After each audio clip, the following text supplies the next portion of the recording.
Andželika, ką daryti su paveldėjimu, kai praėjo 3 mėnesiai ir žmonės nežino, ką toliau daryt? Tu turi omeny, kai jie nepriėmė to paveldėjimo, kai Greičiausiai nesikreipė į taip, notarą. taip. Jo, tai iš tikro būna tokiu atveju, kai tarkim, kažkas tai miršta ir niekas nepriema to paveldėjimo. Priežastys būna labai skirtingos. Nežinojimas, negavo kažkokios informacijos, nežinojo, kad mirė, dar kažkas tai. Nes iš esmės tai yra pačio žmogaus pareiga pasikreipti į notarą ir parodyti tą ketinimą, kad aš noriu priimti tą paveldėjimą. Jo, nes būna tokiu atveju, kai, pavyzdžiui, žmonės nepriima, sakau, tikrai tokiu atveju yra N ir būna Bet skirtingos. jie nepriima, kad nenori, ar tiesiog, tarkim, negavau laiško, tai aš net nežinau. Jo, tarkim. nežinojo, kad mirė, randasi Taip, užsienį kažkur taip, tai. taip. Arba, pavyzdžiui, kai mano buvo atvejis su klientais, kai buvo klientas nepilnametis, jam buvo ten, net neatsimenu, 11-12 metų, tai nepilnametis negali net priimti to paveldėjimo, turi priimti jo, nežinau, globėjas, žmogus, kuris neša atsakomybę už tą vaiką. Pavyzdžiui, yra įvaikintas, ar ten, nežinau, močiutė globoja, teta, dar kažkas tai. Tai iš esmės tą žmogus, kuris yra pilnametis, jisai privalo priimti tą paveldėjimą už tą žmogų.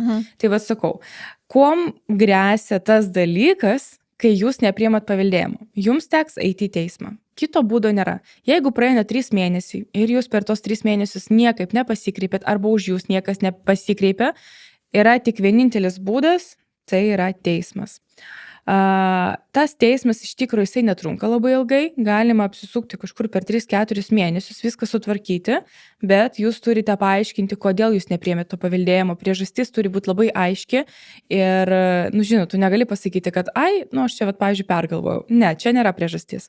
Tarkim, nebuvau teisiškai, kaip čia pasakyti, nebuvau pilnametis, negalėjau priimti, tarkim, už mane niekas nepriėmė. Pavyzdžiui, buvau kažkur tai užsienyje, nežinau, dar kažkas tai, galbūt kažkas kalėjime sėdėjo, ką tu gali žinoti, čia irgi yra priežastis, bet turi būti kažkokia tai priežastis ir viskas.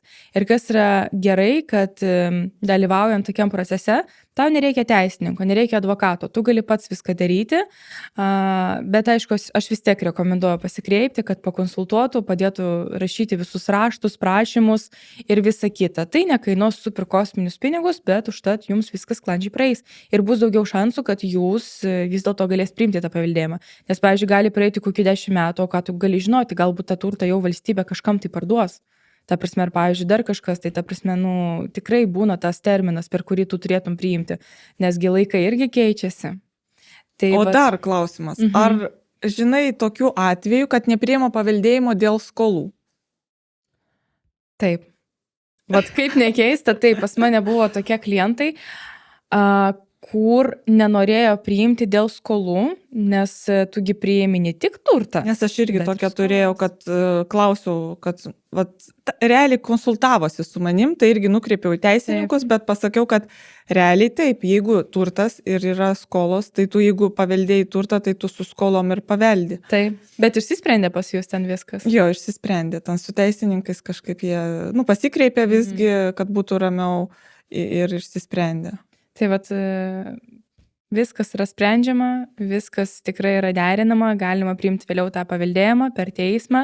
Jeigu skolos, tai pagalvokit 100 kartų, ar jums to reikia ir kokį dydžio tos skolos.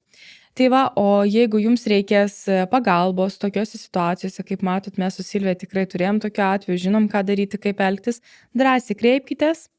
Mes jums padėsime. Padėsime, pakonsultuosime, o jūs sekite mūsų kanalą, sekite mus, dėkite laikus, komentuokite, nes mes atsakysime į tos klausimus ir žinosite tada daugiau informacijos. Taip, turtas 365.